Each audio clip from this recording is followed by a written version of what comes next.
Bermain merupakan hal yang sangat disukai anak-anak. Beragam jenis permainan dapat dipilih anak-anak, mulai dari permainan tradisional hingga modern.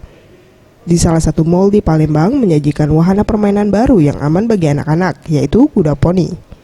Di dalam permainan ini, kuda poni ini tidak digerakkan dengan baterai, seperti kebanyakan mainan lainnya, di mana kuda poni digerakkan dengan kekuatan anak sendiri melalui gerakan kaki dan badan. Menurut Cikunia Yoel, manajer operasional Playground mengatakan permainan ini dikhususkan untuk anak usia 4 hingga 12 tahun dengan tarif Rp50.000 untuk 15 menit.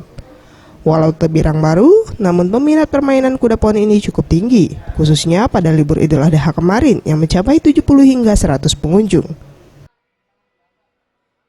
Khususnya 12 September itu animo masyarakat sangat bagus dan mereka menyadari bahwa memang mainan ini berfungsi untuk menguatkan otot kaki dan juga berfungsi untuk mengembangkan saraf sensorik dan motorik mereka. Seperti itu. Dalam sehari itu kita antara 70 sampai 100. Nopel, pengunjung asal Banyuasin, mengaku sengaja mengajak anaknya bermain kuda poni mengingat permainan ini belum pernah ditemuinya dan untuk harga sendiri masih terjangkau. Ya seru itulah.